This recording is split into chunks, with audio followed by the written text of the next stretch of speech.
الحمد للہ وکفا وسلام علی عبادہ الذین اصطفیٰ اما بعد فاعوذ باللہ من الشیطان الرجیم بسم اللہ الرحمن الرحیم یا ایتھا النفس المطمئنہ ارجعی الی ربک راضیۃ مرضیہ فادخلی فی عبادی وادخلی جنتی سبحان ربک رب العزت عما یصفون وسلام علی المرسلین والحمد للہ رب العالمین اللہم صلی علی سیدنا محمد وعلی آل سیدنا محمد وبارک وسلم۔ اسرار رحمت کے آج کے اس پروگرام میں ہم نفس کی اقسام پڑھیں گے اور خاص طور پہ نفس مطمئنہ کے بارے میں جانیں گے کہ نفس مطمئنہ کیا ہے، کیونکہ جو آیت مبارکہ ابھی آپ کے سامنے تلاوت کی گئی اس میں نفس مطمئنہ والوں کے بارے میں اللہ رب العزت نے فرمایا کہ جب تم نے نفس مطمئنہ حاصل کر لیا تو اللہ تعالیٰ پھر تمہیں جنت عطا فرما دیں گے۔ تو گول جو ہے، جو بندہ چاہتا ہے کہ اللہ کی رضا مجھے مل جائے اور اس کے بعد جو ہے میں جنت میں چلا جاؤں، جو ہر ایمان والا خواہش کرتا ہے، جہنم سے پناہ مانگتا ہے، اس کے لیے اللہ نے نفس مطمئنہ کا جو ہے بتایا کہ ان کے لیے خوشخبری ہے کہ اللہ تعالیٰ ان کو کہے گا کہ میرے عبادت کرنے والے، میرے باقی بندے جو سب نفس مطمئنہ حاصل کر چکے، تم بھی ان کے ساتھ داخل ہو جاؤ جنت میں۔ تو اب ہمیں سمجھنے والی بات ہے کہ اللہ رب العزت نے مخلوق بنائی ہے اور ان مخلوقات میں جو ہے جو سراپا خیر والے ہیں وہ ہیں فرشتے، ان سے گناہ سرزد نہیں ہوتا، اور وہ مخلوق جو اکثر گناہ کرتی ہے وہ ہے شیاطین۔ تو شیاطین سراپا شر ہے اور فرشتہ جو ہے وہ سراپا خیر ہے، اور انسان کے اندر اللہ رب العزت نے خیر کا جذبہ بھی رکھا ہے اور شر کا جذبہ بھی رکھ دیا ہے۔ فَأَلْهَمَهَا فُجُورَهَا وَتَقْوَاهَا کہ انسان کے نفس کے اندر فسق و فجور کا جذبہ بھی ہے، گناہ کرنے کو جی بھی چاہتا ہے، اور اسی طرح جو ہے انسان کے اندر تقویٰ کا بھی جذبہ رکھا ہوا ہے۔ اب یہ فسق و فجور جو ہے یہ یعنی کہ انسان کے اندر خواہشات ہیں، اور یہ خواہشات انسان کے نفس میں پائی جاتی ہیں، اور تقوی کی جو ہے پاکی اور نیکی کی یہ بھی خواہشات نفس میں پائی جاتی ہیں۔ تو لہٰذا انسان جو ہے جو نفس ہے وہ اس کو گائیڈ کرتا ہے، کبھی نیکی کے لیے کبھی شر کے لیے۔ اب اگر تو نیکی والی چیز ڈامینیٹ کر جائے گی تو یہ بندہ نیک بن جائے گا، اور اگر یہی بندہ جو ہے اپنے نفس کو کھلا چھوڑ دے گا، جس کے اندر بہکنے کی ایبلٹیز ہیں، اس کے اندر یہ خصوصیت ہے، تو چنانچہ پھر وہ انسان گناہوں میں ہی آگے بڑھتا چلا جائے گا۔ تو اور دوسری بات یہ ہے کہ نیک ترین آدمی ہوگا تو اس کے اندر بھی کوتاہی ہو سکتی ہے، یعنی کہ کوئی نہ کوئی، جیسے یوں سمجھے کہ ایک بڑا طاقتور آدمی ہے، چل رہا ہے، چلتے چلتے ٹرپ ہو گیا ہے جی، کوئی ٹھوکر لگ گئی ہے، تو ٹھوکر لگی، لوگ کہیں گے اتنا جوان آدمی ہے، اتنی طاقت والا ہے، اور دیکھو اس کو بھی ٹھڈا لگا ہے۔ بھائی یہ تو ایک فطرت والی بات ہے، کوئی بات نہیں، نیک ترین آدمی ہے لیکن کبھی کوتاہی ہو گئی ہے۔ تو یہ انسان کے اندر، نفس کے اندر، کیونکہ ایسی دونوں چیزیں رکھی ہوئی ہیں اللہ نے، تو یہ ممکن ہے۔ اور اسی طرح برا ترین انسان ہے اور وہ حج پہ چلا گیا ہے جی، یا نیک لوگوں کی محفل میں آ گیا، یا کوئی بیان سن رہا ہے ماشاءاللہ، اس کے دل میں بھی خیال آ جاتا ہے کہ میں بھی نیکی کروں، اور وہ 2 رکعت نفل پڑھنے کے لیے، توبہ کرنے کے لیے کھڑا ہو گیا، اب آنسو بھی بہا رہا ہے، اللہ سے معافی بھی مانگ رہا ہے۔ یا کوئی عام طور پہ دیکھا کوئی فوتگی ہو جاتی ہے، قریبی بندہ فوت ہو جاتا ہے، تو یہ جو برائیوں میں ڈوبا ہوا بندہ تھا اس کو خیال آ جاتا ہے اور یہ کھڑا ہو جاتا ہے کہ یا اللہ میں بھی آپ سے معافی مانگتا ہوں، توبہ کرتا ہوں۔ اگر اس حالت میں کوئی اس کو دیکھے گا تو وہ کہے گا کہ واہ بھائی واہ کتنا نیک آدمی ہے۔ تو یہ جو کیفیت اس میں پیدا ہو گئی، یہ کس لیے ہے؟ کہ اس لیے کہ اس کے اندر دونوں کیفیات ہیں، اچھا بھی ہے برا بھی ہے۔ اب ہوتا کیا ہے کہ ہم کیونکہ لوگوں میں مل جل کے رہتے ہیں، تو اگر ہمارے ماحول اچھا ہو جائے گا تو خیر غالب ہو جائے گی۔ اس لیے ماں باپ جو ہے نا اپنے بچوں کی صحبت کا بہت خیال رکھتے ہیں۔ وہ کہتے ہیں اچھے دوست بناؤ بیٹا، برے لوگوں کے ساتھ نہ اٹھو بیٹھو۔ تو اگر تو اچھے دوست مل جائیں گے اور یہ بندہ اچھے دوستوں کے ساتھ کمپنی بنا لے گا تو اس میں خیر غالب آ جائے گی۔ اور یہ ایک بچہ جو ہے نیک ماں باپ کی اولاد ہے، لیکن اس نے بری صحبت اختیار کر لی۔ اب وہ کہے گا پہلے شروع میں کہ بھئی میں تو برائی نہیں کرتا، وہ تو میرے دوست ہیں، وہ ایسا کرتے ہیں ویسا کرتے ہیں، لیکن آہستہ آہستہ تجربے کی بات ہے کہ اس بندے پہ شر غالب آ جاتا ہے۔ اس لیے حکم دیا گیا ہے کہ اپنے اندر کے شر کو روک کے رکھو۔ تو ایک ایفرٹ کرنی پڑتی ہے انسان کو، مسلسل ایک مجاہدہ ہے کہ وہ اپنے اندر کے شر کو روک کے رکھے اور نیکی کے لیے جو ہے کوشش کرتا رہے اور نیکی کو اپنے اوپر غالب کرے۔ اب انسان کا اللہ تعالیٰ نے جو جسم بنایا وہ ظاہر ہے، نظر آ رہا ہے، ہوا مٹی پانی آگ کا بنا ہوا ہے، اور ایک ظاہری شکل ہے، اس کے آنکھ ہے، کان ہے، زبان ہے، ہاتھ پاؤں ہیں۔ تو یہ ایک جسم ہے، اور دو چیزیں ایسی ہیں جو اللہ تعالیٰ نے بنائیں جو نظر نہیں آتی لیکن وہ بھی موجود ہیں۔ یعنی اگر یوں دیکھیں کہ اگر ماں کے پیٹ میں آنکھ ناک کان بچہ سارا بن گیا، پورے ہاتھ پاؤں پورا جسم پیدا ہو گیا، لیکن اس کے اندر روح نہیں آئی، وقت مقرر پہ روح آنی تھی وہ نہیں آئی۔ اب یہ بچہ پیدا ہوا، اس کو کہتے ہیں اسٹل بورن، یعنی مردہ بچہ پیدا ہو گیا۔ تو بچہ جو ہے اس کا جسم تو پورا ہے لیکن اللہ تعالیٰ نے اس میں روح کو داخل نہیں کیا۔ اچھا، اسی طرح جب موت واقع ہوتی ہے تو بظاہر تمام آرگنز جو ہیں زندہ موجود ہوتے ہیں، وہ فوراً انسان کے ختم نہیں ہو جاتے۔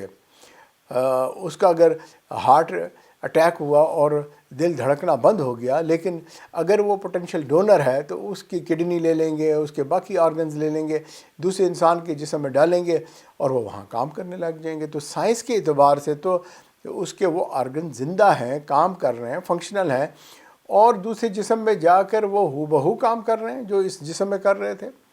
اس لیے ٹرانسپلانٹیشن آج کل بڑی کامن چیز ہے۔ اب زندہ بندے کی تھوڑی نکال لیتے ہیں، مرنے والا جو ہے وہ اپنی وصیت کر کے جاتا ہے، تو لہٰذا ڈونر جو ہیں اس سے وہ چیزیں لے لیتے ہیں، تو لہٰذا وہاں پر وہ دوسرے جسم میں جا کے کام کرتے ہیں۔ لیکن اب اس بندے کو موت کیوں آئی؟ اس لیے کہ اس کی روح اس میں سے نکل گئی۔ تو اب ہمیں یہ سمجھ میں آ گئی، دلیل سے بات سمجھ میں آ گئی کہ اگر روح نہ آتی تو بچہ جو ہے مردہ پیدا ہوتا ہے، اور روح کے چلے جانے سے زندہ جسم جو ہے آہستہ آہستہ مر جاتا ہے، ختم ہو جاتا ہے۔ تو اب اس کا مطلب ہے کہ تجربے نے بتا دیا کہ روح موجود ہے۔ جیسے اس کمرے کے اندر اگر ہم کہیں کہ ہوا موجود ہے، کوئی کہے جی دکھاؤ، دکھا نہیں سکتے، تو کیسے پتہ چلے گا؟ اس لیے کہ بھئی اس میں جو بندے بیٹھے ہوئے ہیں وہ سانس لے رہے ہیں۔ سانس لینے سے پتہ چل جائے گا کہ بھئی یہ بندے جو سانس لے رہے ہیں، آخر ہوا ہی اندر جا رہی ہے نا، آپ پھونک ماریں باہر آئے گی، تو بھئی یہ کیا چیز ہے؟ ہوا ہے۔ کہاں سے لی تھی؟ اسی کمرے سے لی تھی۔ کمرے میں نظر آتی ہے؟ نہیں نظر آتی۔ تو ہم نے اسی طرح دلیل کے ساتھ اس بات کو ثابت کر دیا کہ روح آئی تھی تو جسم جو ہے زندہ ہو گیا تھا، روح چلی گئی اور یہ جسم مردہ ہو گیا۔ تو لیکن نظر نہیں آتا۔ ہر چیز کا نظر آنا ضروری بھی نہیں ہوتا۔ اللہ تعالیٰ نے بہت ساری چیزیں ایسی بنائی ہیں جو نظر نہیں آتی۔ اگلی بات ہے کہ بھئی ایک اور چیز ہے کہ انسان کے اندر اللہ تعالیٰ نے نفس کو بنایا اور اس کے اندر خواہشات کو رکھ دیا، وہ ڈیزائرز ہیں۔ اب یہ اچھی ڈیزائرز بھی ہیں، بری ڈیزائرز بھی ہیں۔ تو اب اس کے بارے میں آج ہم بات کر رہے ہیں کہ یہ نفس جو ہے، جو انسان کے اندر چھپی ہوئی ایک چیز ہے، فَأَلْهَمَهَا فُجُورَهَا وَتَقْوَاهَا، جس کے اندر فسق و فجور بھی ہے اور جس کے اندر تقوی کی صلاحیت بھی ہے، دونوں چیزیں ہیں۔ اور یہ ایبیلٹی انسان کو جو دی گئی وہ نفس کی وجہ سے دی گئی، اور یہی نفس کیونکہ فرشتوں میں نہیں ہے اس لیے وہ سراپا خیر ہے، اللہ تعالیٰ کی ساری باتوں کو مانتے ہیں۔ اور شیطان کے اندر یہی نفس کیونکہ بگڑا ہوا ہے تو لہٰذا اس کے اندر سراپا شر ہی شر ہے۔ انسان کے اندر کیونکہ اسی نفس کے اندر دونوں ایبیلٹیز ہیں، اور اس کو جب وہ سدھار لیتا ہے تو فرشتوں سے بھی آگے نکل جاتا ہے، اس کو بگاڑ دیتا ہے، تو پھر یہ نفس جو ہے اس کو برباد کر دیتا ہے۔ تو اب نفس کی جو ہے قسمیں ہیں ان کو ہم باری باری جو ہے پڑھیں گے، سمجھیں گے، تاکہ ہمیں سمجھ میں آئے کہ اس نفس کا علاج کیسے کیا جا سکتا ہے۔ سب سے پہلا ایک نفس ہے جس کا ذکر قرآن مجید میں بھی ہوا، اور وہ ہے نفس امارہ۔ اب یہ نفس امارہ اس کو کہتے ہیں کہ جس پہ شر غالب آ گیا ہے، اس کی سوچ جو ہے بس دنیا کی لذت ہے، یہ چاہتا ہے دنیا کے مزے کروں۔ اس کی عقل جو ہے وہ صرف جو ہے فائدے کو سوچتی ہے نا، کہ جیسے حیوان ہے، اس کو جو اس کی عقل جتنی اللہ نے اس کو عقل دی ہے، تو اب حیوان جو ہے اس سے اپنی ضروریات کو پورا کرتا رہتا ہے۔ تو بھوک لگی کھانا کھائے گا، اچھا کسی نے تنگ کیا اس کو سینگ مار دے گا، ہے جی، اگر اس کی جنسی خواہشات ہوتی ہیں تو بس پھر چڑھ دوڑے گا۔ جیسے ہم نے دیکھا کہ بھئی مرغا اگر ہوتا ہے تو وہ مرغیوں کے ساتھ جو ہے اپنا تعلق بناتا ہے۔ تو اس طریقے سے یہ اس کی حیوانیت والی کیفیت ہے، اور جو ہے یہ ایک کیفیت ہے جو نفس امارہ کی ہے، اور یہ بندہ جو ہے اتنا مگن ہوتا ہے کہ اس کو فکر نہیں رہتی۔ یہ بھی ایک اس کی کیفیت ہے نفس امارہ کی، کہ جس کو کچھ بھی سمجھ نہیں آ رہا ہوتا، وہ سمجھتا ہے کہ بس سب چیز واہ واہ، سب چیز ٹھیک ٹھیک۔ اور جو لوگ نیکی کی زندگی گزار رہے ہوتے ہیں ان کے زندگی گزارنے کو یہ بیکار سمجھتا ہے، نیک لوگوں کو دیکھ کر یہ انکمفرٹیبل ہوتا ہے، خوف کھاتا ہے، کیونکہ وہ اس کو ایک ریپلشن سی اس کے اندر ہوتی ہے۔ یہ ٹو ایکسٹریم والی بات ہے۔ آج کل تو لوگوں نے نیک لوگوں کے عجیب عجیب سے نام بھی بنا لیے ہیں کہ بھئی ایسی شکل جس نے بنائی ہوئی ہے، اللہ معاف کرے، وہ پتہ نہیں کیا ہے، بڑا خطرناک قسم کا آدمی ہے، اور اس کا خوف دل میں بٹھا لیا ہے کہ بس جی اس سے تو بچ کے رہیں، پتہ نہیں یہ کیا ہوگا۔ تو یہ خوف کیوں پیدا ہو گیا؟ اس لیے کہ نفس امارہ کی وجہ سے یہ کیفیت ہو گئی۔ تو اب نفس امارہ کی علامات کیا ہو گئی؟ کہ اس پر شہوت غالب رہتی ہے، یعنی انسان کو جو بھی کھانا پینا، جنسیت، یہ ساری چیز اس پہ غالب رہے گی۔ اور دوسری چیز ہے کہ جب بھی اس کے خواہشات میں کوئی رکاوٹ آئے گی، کسی نے اس کی بات کو نہیں مانا، ہے جی، کوئی کھانے میں دیر ہو گئی، کھانے کے ذائقے میں کچھ فرق آ گیا، بس اس کو غصہ بے انتہا۔ ایسے مردوں کو آپ نے دیکھا ہوگا بیوی پہ لڑتے رہتے ہیں، ان کا کام ہی ایک ہی ہوتا ہے کہ بیوی پہ اعتراض کرے، ہے جی، اور غصے کی حالت میں یہ رہتا ہے۔ وجہ کیا ہے؟ کہ بھئی نفس امارہ ہے۔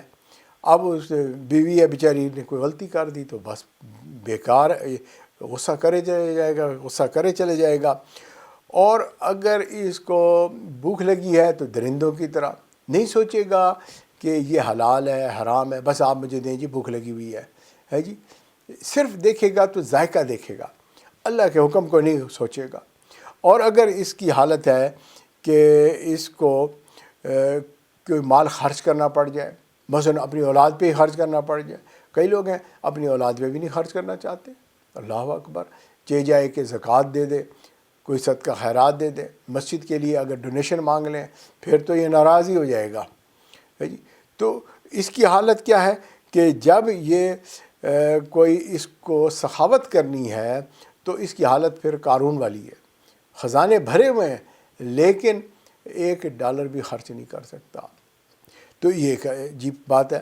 اچھا، اسی طرح اگر کوئی حالت شجاعت کا وقت ہو، جس میں کوئی بہادری دکھانی ہو، کوئی خطرات ہوں، اپنی فیملی کی پروٹیکشن کرنی ہے، کوئی ایسی چیز ہے، تو ایسی صورت میں یہ بزدل ہو جائے گا، میرے سے تو نہیں ہوتا، کیونکہ اپنی جان بچا رہا ہوتا ہے، اس کو باقی کی پرواہ نہیں ہوتی، اپنی اولاد کی بھی پرواہ نہیں ہوتی۔ اس کو کہو کہ بھئی بچہ بیمار ہے، ڈاکٹر کے پاس لے جانا ہے، یہ اپنی جان بچائے گا کہ بھئی مجھے نہیں آپ بتائیں، خام خواہ کے لیے۔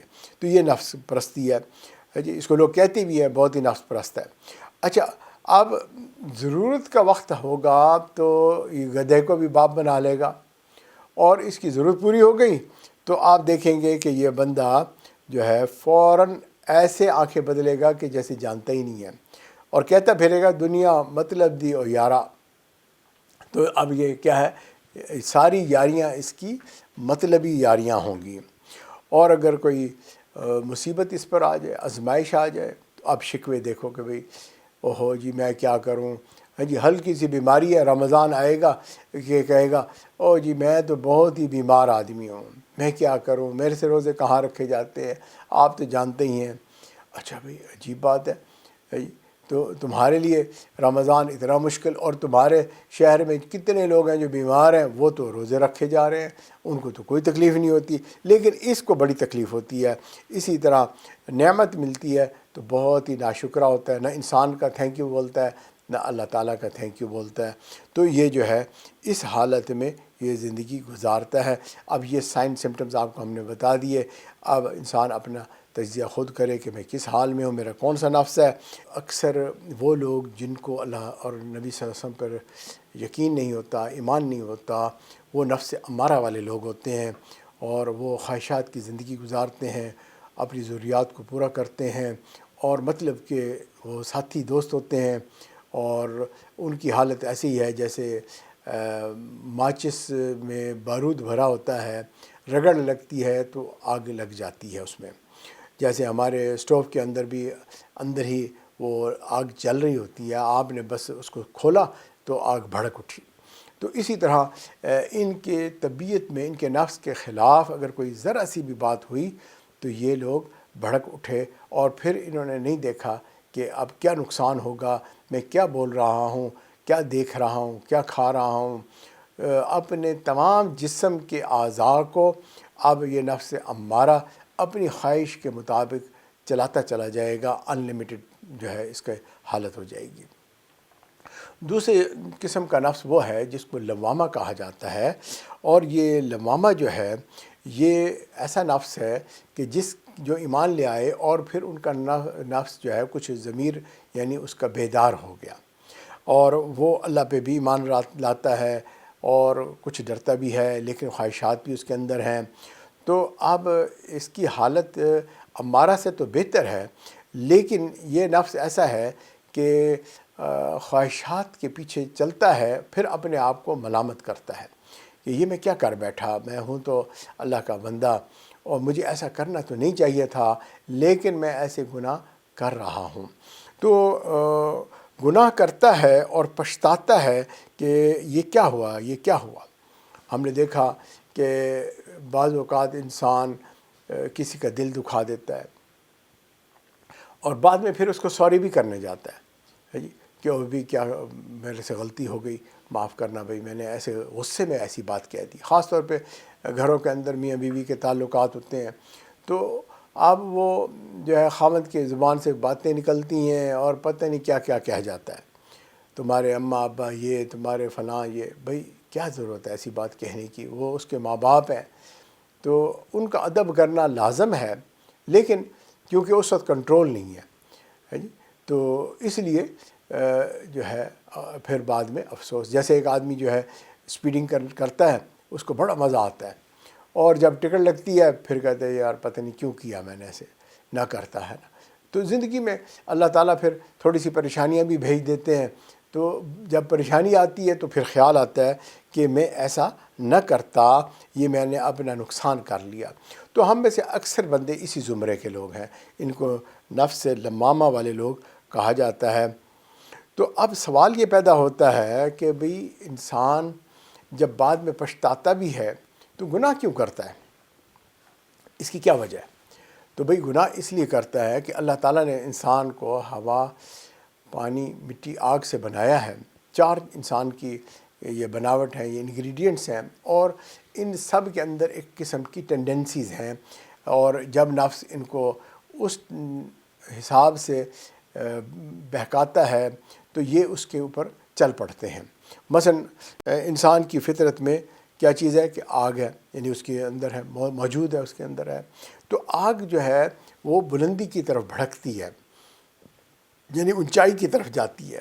تو اب اس کی وجہ سے جو ہمارے اندر آگ بھری ہوئی ہے تو انسان میں عجب اور تکبر پیدا ہو جاتا ہے۔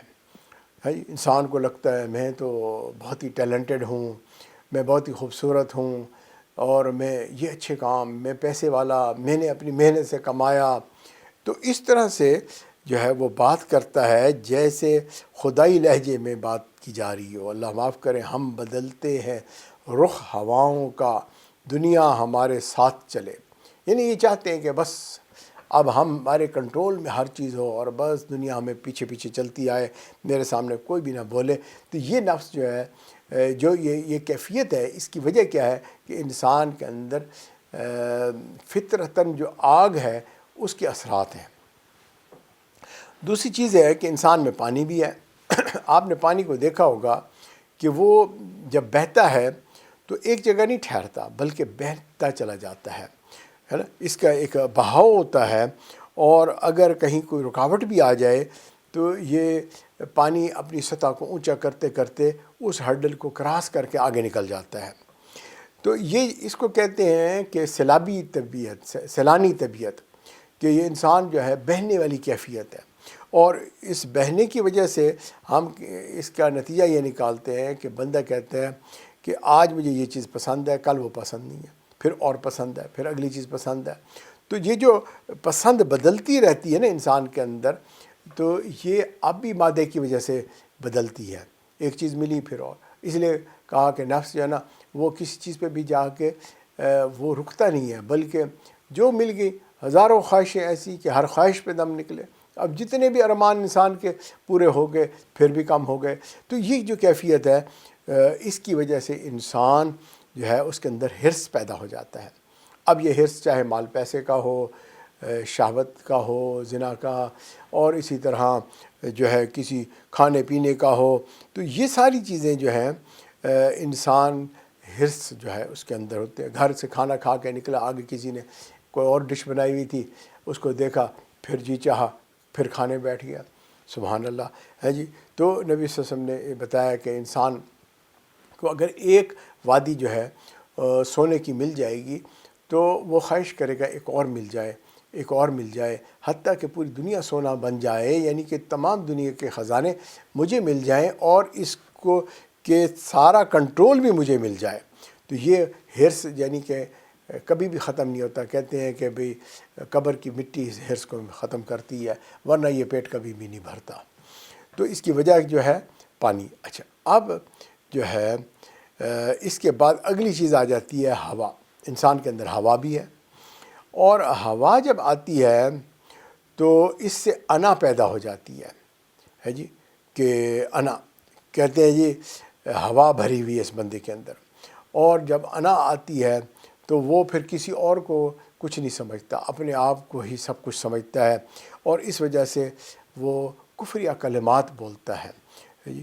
تو شریعت کی بات کریں گے، کہیں جی کوئی بات نہیں جی، ہم مریں گے دیکھ لیں گے جی۔ شرک کی بات کرے گا، کفر کی بات کرے گا، بدعات کی بات کرے گا، یعنی اپنی مرضی سے دین بنایا ہوا ہے، اپنی مرضی کی زندگی گزار رہا ہے، اور اس میں ہوا بھری ہوئی ہے، جیسے اندر ہوتا کچھ بھی نہیں ہے، پلے کچھ بھی نہیں ہوتا۔ آپ دیکھیں ہوا بھر دیں، اسٹف والے ٹوائز ہوتے ہیں ان کے ہوا بھر دیں تو وہ ایسے نظر آتا ہے کہ بھئی بڑی کوئی چیز ہے۔ سڑکوں کے کناروں پہ بھی آپ نے دیکھا ہے وہ نیچے فین سے لگاتے ہیں، اوپر کچھ بھی نہیں ہوتا، وہ ایسے ایک بندے کی شکل بنی ہوتی ہے، وہ ہل رہا ہے، کوئی کارٹون ہے، تو بس وہ جو ہے ہوا بھری ہوئی ہے اس کے اندر، ہوا بند ہوئی سب نکل گیا۔ چوتھی چیز جو ہے وہ ہے خاک، یعنی کہ مٹی۔ مٹی کا ایک خاصیت ہے کہ وہ ہمیشہ نیچے کی طرف جاتی ہے، چاہے کوئی طوفان مٹی کا آ جائے، ہوا میں اڑے گا اور اس کے بعد بلا آخر وہ نیچے اکٹھا ہو جائے گا، تو نیچے کی طرف جائے گا۔ جب نیچے کی طرف جائے گا تو مٹی کے اندر اس کا مطلب ہے بخیلی کی کیفیت پیدا ہو جائے گی، پستی والی کیفیت محسوس بندے میں آ جائے گی۔ تو اب اس کی فطرت میں جو غلط چیز ہے وہ کیا ہے؟ پستی والی، ہر چیز میں پستی ہے نا، ڈرٹینس اور پستی والی باتیں، اور اسی طرح کوئی بھی جرت والا کام نہیں کر سکتا۔ بظاہر لوگوں کو لگتا ہے کہ ڈپریسو قسم کی پرسنالٹی ہے اور گری پڑی ہوئی پرسنالٹی ہے، اور یہ جو ہے اس کی کیفیت ہے۔ اب یہ تو ہے بہرحال انسان کی بناوٹ کی وجہ سے اس کے اندر جو بری خصوصیات ہیں ان کا پیدا ہو جانا۔ لیکن یہی چیزیں جو ہیں اگر اس نفس کی اصلاح ہو جائے اور یہ امارہ سے مطمئنہ ہو جائے اگر تو امارہ ہے تو پھر یہ ساری چیزیں پستی والی ہوں گی اور اسی طرح بری چیزیں بری کیفیت میں ہوں گی، اور اگر اس کی اصلاح کی اس نے، اس کو سنوار لیا، تو اب یہ مطمئنہ ہو جائے گا، اور جب مطمئنہ ہوگا تو یہ تو فرشتوں کو بھی بچھاڑ دے گا، اس سے بھی آگے نکل جائے گا، اللہ کے ہاں اس کا پھر بڑا اجر ہوگا۔ تو اب سمجھ میں آ گئی کہ انسان کے دو بڑے دشمن ہیں، ایک اس کا نفس ہے اور جو اندر کی چیز ہے، اور دوسرا شیطان ہے جو باہر سے ہے۔ اب یہ دونوں وسوسے ڈالتے ہیں، انسان کو بہکاتے ہیں۔ اگر گناہ کا وسوسہ جو ہے بدلتا رہے، ایک کے بعد دوسرا آئیڈیا آتا رہے، تو آپ سمجھ لیں کہ یہ شیطان کی طرف سے وساوس آ رہے ہیں۔ اور اسی طرح اگر جو ہے گناہ کا خیال اٹک جائے کہ انسان نے بس یہ میرے خواہش ہے، میں یہ گناہ کرنا چاہتا ہوں، ہے جی۔ بعض اوقات نوجوان ہوتے ہیں، وہ کسی کو دیکھتے ہیں اور بس کہتے ہیں جی میں دل دے بیٹھا ہوں، دل نہیں دے بیٹھا، اس کا نفس جو ہے اب بے قابو ہو چکا ہے۔ دوسرے لڑکوں نے بھی دیکھا اور نوجوانوں نے بھی دیکھا، حسین چہرہ تھا، انہوں نے دیکھا، جھٹک دیا، ختم۔ شیطان نے ان کو بھی ورغلایا تھا، ان میں سے ایک جو ہے ٹریپ ہو گیا، اور یہ جو ٹریپ ہوا ہے در حقیقت یہ جو ہے اب اس کا نفس بھڑک چکا ہے، اور نفس اس کو بار بار جو ہے ضدی بچے کی طرح مجبور کیا چلا جا رہا ہے کہ تم نے یہ خیال یعنی یہ گناہ کرنا ہے کرنا ہے۔ دوسروں نے کئی چہرے دیکھے، کئی دفعہ خواہشات ہوئیں، نفس نے یعنی کہ اس کے شیطان نے اس کو بار بار جو ہے اٹریکٹ کرنے کی کوشش کی، لیکن انہوں نے توجہ نہ دی۔ تو اب جو ہے پہلی بات کہ اپنے خیال کو ہمیشہ شریعت کے ترازو میں تولنا چاہیے۔ اگر فرض کیا ہمیں کوئی بھی وسوسہ آ رہا ہے تو ہم اس کو پرکھیں کہ یہ وسوسہ جو آیا ہے یہ کیا شریعت کی بات ہے، یعنی کہ شریعت کے مطابق جائز ہے۔ اب کوئی کہے جی میں نے دیکھا ایک خوبصورت چہرے کو، مجھ سے محبت ہو گئی، اب میں کیا کروں، محبت کرنا کوئی بری بات ہے؟ تو اس کا جواب ہوگا بھئی شریعت میں دیکھو، نکاح کے بغیر محبت کرنا بری بات ہے۔ بہت سارے لوگ ہیں وہ زندگیاں گزارتے ہیں، بچے پیدا کرتے ہیں، ہے جی، اور کہتے ہیں ہم تو بڑی محبت کرتے ہیں، اور کوئی بھی ان کو کچھ نہیں کہتا، وہ کہتے ہیں جی ہاں بھئی آپس میں بڑے محبت کریں گے، لونگ کپل ہے۔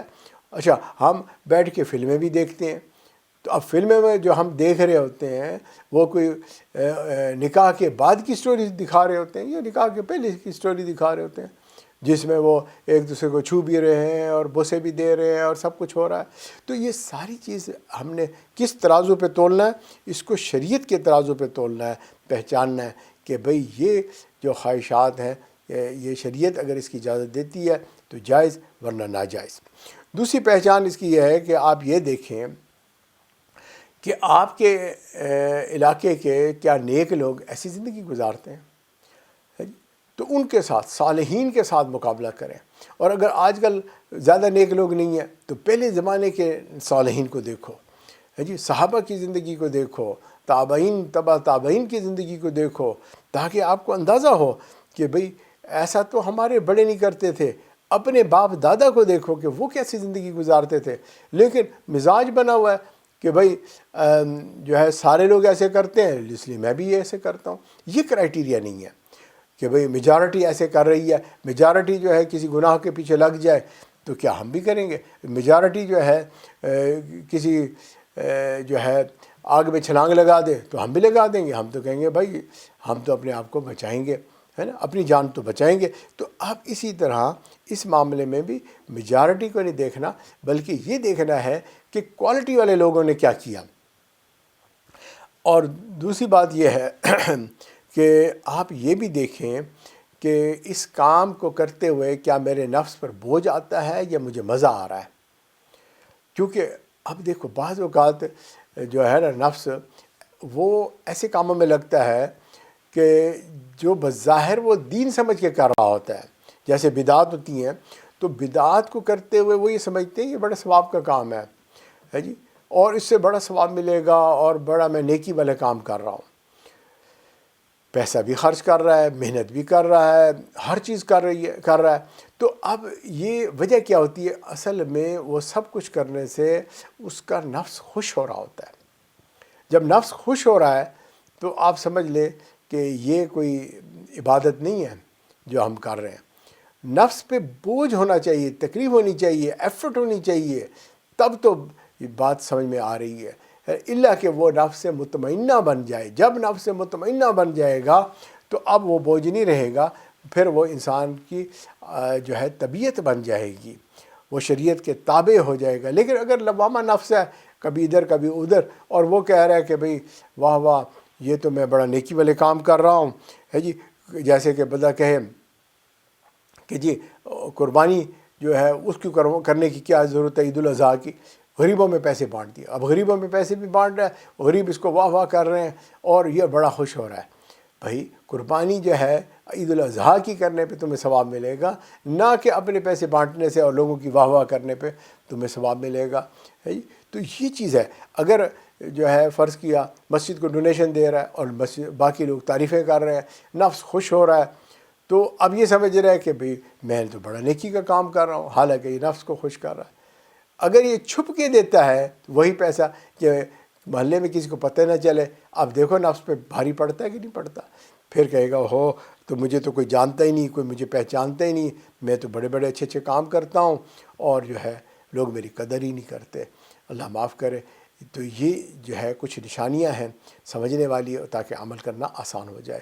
اب ہم جو ہے اس سے پہلے کہ ہم نفس مطمئنہ کی پہچان کریں، ہمیں یہ فکر ہونی چاہیے کہ ہم اس لوامہ کو مطمئنہ کیسے بنا سکتے ہیں. تو اس میں موٹی سی بات ہے، نبی اکرم صلی اللہ علیہ وسلم کی کامل شخصیت، اللہ رب العزت کی پسندیدہ شخصیت، آپ کے بھیجے ہوئے رسول اور ہمارے رہبر رہنما، ہر کام کو نبی صلی اللہ علیہ وسلم کے طریقے پہ کر دیں، سنت کے مطابق زندگی کو بناتے چلے جائیں، سوچے سمجھے بغیر جو ہے نا نبی صلی اللہ علیہ وسلم کے طریقوں کو اڈاپٹ کر کے چل پڑیں. اور دوسری چیز ہے کہ بھئی انسان کو اپنے اندر یاد الہی پیدا کرنے کی ضرورت ہے، اور وہ آتی ہے ذکر کثیر کے ساتھ، تاکہ اللہ کی یاد جب کرتا رہے گا تو اب یوں سمجھے گاڑی میں پٹرول ڈالتا رہے گا، گاڑی چلتی رہے گی. تو ذکر کثیر کرے گا تو اتباع سنت ہوتی رہے گی، شریعت کے اوپر چلنا آسان ہو جائے گا. تو لہٰذا کثرت سے ذکر کثیر کرے. اب ذکر کثیر جو ہے وہ تسبیحات بھی ہیں، نماز بھی ہے، اور تمام سنت بھری زندگی بھی اللہ کی یاد ہے. اب ذکر کثیر کرتے ہوئے ایک چند چیزیں میں آپ کو بتاؤں. ایک ہوتا ہے تفکر فی ذات اللہ، کہ اللہ تعالیٰ کے بارے میں جو ہے نا تفکر کرنا، سوچنا، اس کو منع کیا گیا ہے. جو بندہ بھی اللہ تعالیٰ کے بارے میں سوچے گا، انسان کی عقل ناقص ہے، وہ اللہ کی ذات تک نہیں پہنچ سکتا. تو اس لیے اس سے منع کیا جاتا ہے، شریعت نے منع کیا، کیونکہ اللہ تعالیٰ کی مثال کوئی نہیں ہے اور انسان کی اوقات نہیں ہے کہ وہ اللہ تعالیٰ کے بارے میں سوچ سکے. اسی طرح جیسے کہتے ہیں سونار کے ترازو میں کو ہمالیہ کو تولنا چاہے تو وہ نہیں تول سکتا. تو انسان بیوقوف ہوگا کہ جو اللہ کی ذات کو بیٹھ کے سوچے گا. تو پھر کیا کرنا چاہیے؟ تفکر فی الصفات کرنا چاہیے. پھر یعنی کہ انسان کو یہ کرنا جائز ہے کہ انسان بیٹھ کے سوچے، وَيَتَفَكَّرُونَ فی خلق السماوات والارض، زمین و آسمان کو دیکھے اور اس کے اوپر تفکر کرے، سوچے کہ یہ کس نے بنایا، کیسے بنایا. ربنا ما خلقت ھذا باطلا سبحانک فقنا عذاب النار. تو جتنا تفکر کرے گا ان چیزوں پر کہ سورج کیسے طلوع ہوتا ہے، کیسے غروب ہو جاتا ہے، چاند کیسے چمکتا ہے، ستارے ہیں، آسمان ہے، بادل آتے ہیں، پانی برستا ہے، اور ننے ننے بیج جو ہے ان سے پودے اگتے ہیں، بڑے بڑے درخت بنتے ہیں، جانور کھاتے ہیں، اور جو ہے گھاس اگتی ہے. اور اس طریقے سے انسان جو ہے سبزی، فروٹ اور یہ چیزیں استعمال کرتا ہے. انسان کا پیدائش سے لے کر موت تک کا سارا سفر اس کو بیٹھ کر تفکر کرے گا تو اس کو جو ہے پھر سمجھ آنے لگ جائے گی. اور اسی طرح نبی اکرم صلی اللہ علیہ وسلم کے کمالات پہ بھی تفکر کیا جاتا ہے. یعنی ایک ہے اللہ کی تخلیق کے اوپر سوچنا، جب یہ اس کو سوچے گا تو سمجھ میں آئے گا کہ اس کو بنانے والا کوئی نہ کوئی خالق ہے جی، کریشن ہے تو بھائی کریٹر ہے تو کریشن ہے۔ اور اسی طرح انسانوں کو اشرف المخلوق بنایا، اور تمام مخلوقات میں سب سے اشرف ہمارے پیارے نبی صلی اللہ علیہ وسلم کو بنایا۔ تو ان کی کیا صفات تھی کہ جس کی وجہ سے اللہ نے ان کو اپنا محبوب کہا۔ تو جتنا نبی صلی اللہ علیہ وسلم کی سنتوں کو سوچے گا، آپ کی حیات مبارکہ کو پڑھے گا، تو اس کو جو ہے نبی صلی اللہ علیہ وسلم سے محبت ہوگی، نبی صلی اللہ علیہ وسلم کی اتباع کرنا آسان ہو جائے گا۔ اور اسی طرح اب تفکر جو ہے وہ انعامات جو ہیں اللہ تعالیٰ کے، جو نعمتیں انسان کو ملی اس پہ غور کرے تاکہ شکر کا جذبہ پیدا ہو۔ ناشکرہ بندہ جو ہے وہ بات کو نہیں مانتا۔ ہم چاہتے ہیں کہ ہمارا نفس ایسا ہو جائے مطمئنہ کہ اللہ کے حکموں کو ماننے لگ جائے، تو پھر اس کو یہ سوچنا چاہیے کہ اللہ تعالیٰ نے مجھے یہ جسم عطا کیا، اگر پیدائش کے وقت میری آنکھیں نہ ہوتیں، یعنی کہ میں اندھا ہوتا، اگر کان جو ہے نہ ہوتے تو بہرا ہوتا، زبان نہ ہوتی تو میں گنگا ہوتا، جی میرے ہاتھ پاؤں نہ ہوتے تو لولا لنگڑا ہوتا، جی عقل نہ ہوتی تو میں دیوانہ مجنون ہوتا، کوئی بیماری مجھے لاحق ہو جاتی تو میں بیمار ہوتا۔ لوگ پیدائشی طور پہ بیمار ہوتے ہیں، بعد میں بھی بیمار ہو جاتے ہیں۔ ہسپتالوں میں کتنے بندے بیمار پڑے ہوئے ہیں، سانس کی تکلیف ہوتی ہے، انسان سانس نہیں لے سکتا، سانس اندر چلا جاتا ہے باہر نہیں آتا۔ کتنے لوگ ہیں جن کے کھانے پینے کے مسئلے ہوتے ہیں، وہ سوالو نہیں کر سکتے، کھانا اندر نہیں جاتا، اندر جاتا ہے تو بیماریاں کرتا ہے، تکلیف ہوتی ہے، پیٹ میں درد ہوتا ہے، اور جو ہے اس حالت میں زندگی گزارتے ہیں۔ تو بھئی ان نعمتوں کو جب غور کریں گے تو پھر انسان اللہ تعالیٰ کا ذکر کرے گا، تسبیح کرے گا، الحمدللہ پڑھے گا، شکر کرے گا۔ اللہ تو نے جسم سلامت رکھا، اللہ تو نے گھر بھی دیا، پہننے کے لیے کپڑے بھی دیے، عزیز رشتہ دار بھی تو نے عطا فرمائے، بیماریوں سے بھی بچایا، قرضوں سے بھی بچایا۔ اے اللہ آپ نے ہر چیز سلامت رکھی، میں کیوں نہ آپ کی تعریفیں کروں، کیوں نہ آپ کی عبادت کروں۔ تو اب اس کا جی چاہے گا۔ اسی طرح تفکر فی الایام اللہ، کہ انسان جو ہے ان ایام کو سوچے، ان دنوں کو سوچے کہ جب اللہ کی نافرمانی کرنے کی وجہ سے اللہ بندوں سے ناراض ہو جاتے ہیں جی۔ تو ایک تو یہ ہے کہ قرآن مجید میں وہ قصے بھی لکھے ہوئے ہیں کہ جن سے اللہ ناراض ہو گیا، جیسے فرعون تھا، قارون تھا، نمرود تھا، شداد تھا جی، قوم عاد، قوم ثمود، اسی طرح حضرت نوح علیہ السلام کی قوم۔ تو ان سارے واقعات کو انسان سوچے کہ بھئی ان کے ساتھ کیا ہوا جب اللہ تعالیٰ ان سے ناراض ہو گیا۔ اور اسی طرح دنیا کی خبریں ہم سنتے ہیں اور پھر بھول جاتے ہیں کہ کہیں ارتھ کوئک آیا تھا اور وہاں پر کیا ہوا، کتنے گھر جو ہے برباد ہو گئے، کتنے جو ہے خاندان اجڑ گئے، اور اس کے بعد وہ یتیم بچوں کا کیا ہوا، جتنے کاروبار تھے وہ ختم ہو گئے، پھر کیا ہوا۔ تو ان ساری چیزوں کے بارے میں جب سوچے گا، کہیں طوفان آیا، کہیں ہوا آئی اور اس نے برباد کر دیا، کہیں آگ لگی تو کیا ہوا۔ تو یہ ساری چیزیں سوچنے والی ہیں۔ اسی طرح تفکر فی ما بعد الموت، یہ زندگی کے تو چلو رونقیں ہیں، یہ تو وقت گزر جاتا ہے، بڑا بڑا بادشاہ بھی جو ہوتے ہیں وہ بھی مر جاتے ہیں، غریب آدمی بھی مرتا ہے، مرد بھی مرتے ہیں، عورتیں، بچے، بوڑھے سب مرتے ہیں، ایک دن مرنا ہے، آخر موت ہے، کر لے جو کرنا ہے، آخر موت ہے۔ کیسے کیسے گھر اجاڑے موت نے، کھیل کتنوں کے بگاڑے موت نے، سرو قد کیا کیا بچھاڑے موت نے، ہے جی۔ تو یہ سارے جو ہے نا، ایک دن مرنا ہے، آخر موت ہے، کر لے جو کرنا ہے، آخر موت ہے۔ جب اس کو سوچے گا کہ آخر موت ہے تو نفس سدھرے گا، اللہ کی یاد پیدا ہوگی۔ اسی طرح جو انسانی حالات ہوتے ہیں ان کے اوپر بھی تفکر کرنا چاہیے۔ حاسبو قبل ان تحاسبو، اس سے پہلے کہ تمہارا حساب لیا جائے آخرت کے دن اپنا انٹرنل آڈٹ کر لو۔ تو انٹرنل آڈٹ جب کریں گے تو انشاءاللہ تعالی اللہ رہنمائی فرما دیتے ہیں، انسان کو شرح صدر ہو جاتی ہے کہ میں کتنے پانی میں ہوں۔ تو اب یہ جو ہے لوامہ نفس جو ہے کھٹکے گا کہ میں اس کو ٹھیک کر لوں، اور اس سے پہلے کہ یہ بگڑ جائے اور بالکل امارہ بن جائے، تو یہ نفس مطمئنہ کی طرف جائے گا۔ اب نفس مطمئنہ جو ہے، جب انسان ذکر کرے گا، اتباع سنت کرے گا، تو اب اس کے نفس میں ٹھہراؤ پیدا ہونا شروع ہو جائے گا، اطمینان آنا شروع ہو جائے گا، سکون آنا شروع ہو جائے گا، اور ایمان کی حلاوت نصیب ہوگی، عبادت کا ذوق اور شوق پیدا ہوگا، مخلوق کا احترام کرے گا جی، اور خالق کے حقوق کو پورا کرنے کی کوشش کرے گا۔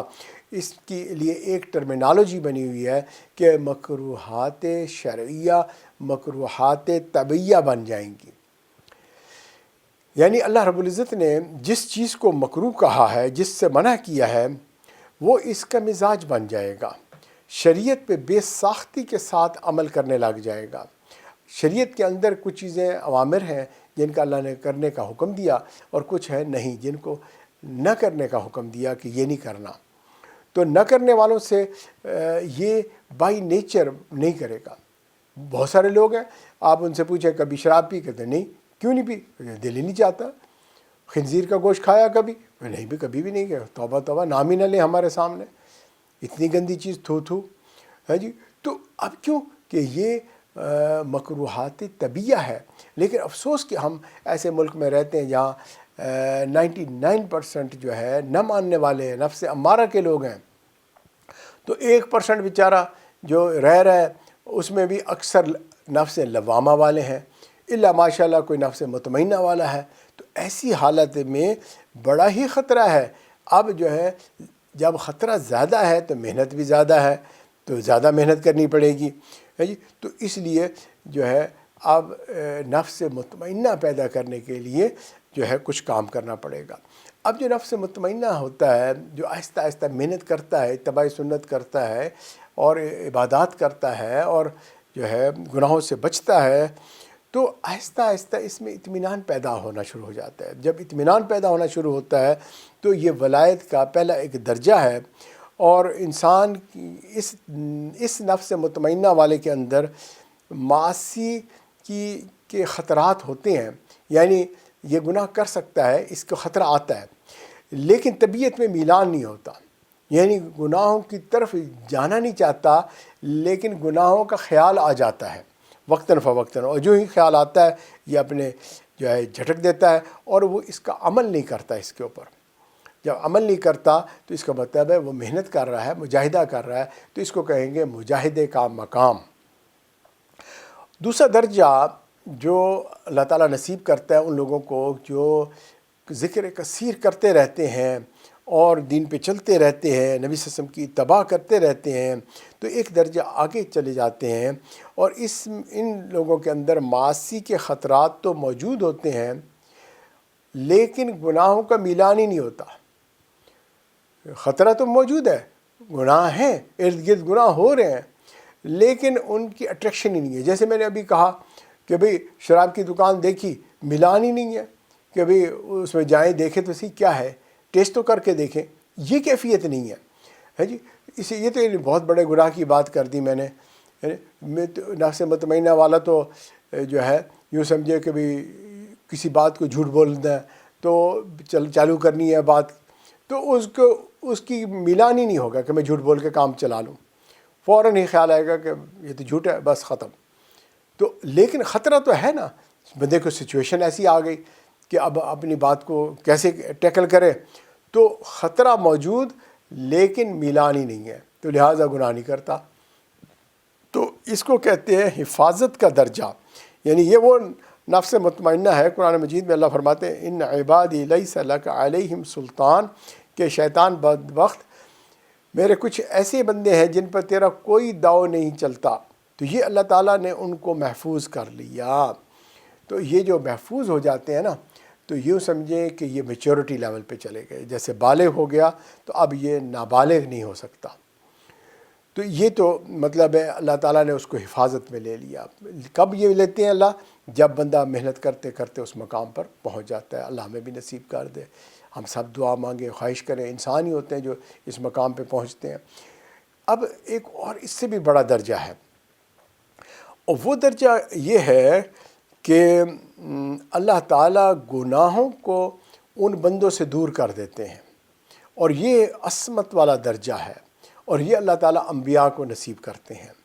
تو انبیاء کی طرف گناہ جاتا ہی نہیں ہے، گناہ کو ہی اللہ تعالیٰ دور کر دیتے ہیں۔ گناہوں کی اپرچونٹی آئی، گناہ کو دور کر دیا۔ جیسے یوسف علیہ السلام کی طرف فحاشی کا ایک گناہ کا اپرچونٹی آ رہی تھی، اللہ نے جو ہے اس کو ہی دور کر دیا، سچویشن ہی بدل کے رکھ دی اللہ تعالیٰ نے، ہے جی۔ تو یہ عصمت کا درجہ ہے جی، اور یہ بڑا مقام ہے، اور نفس مطمئنہ کا بڑا اعلیٰ درجہ ہے۔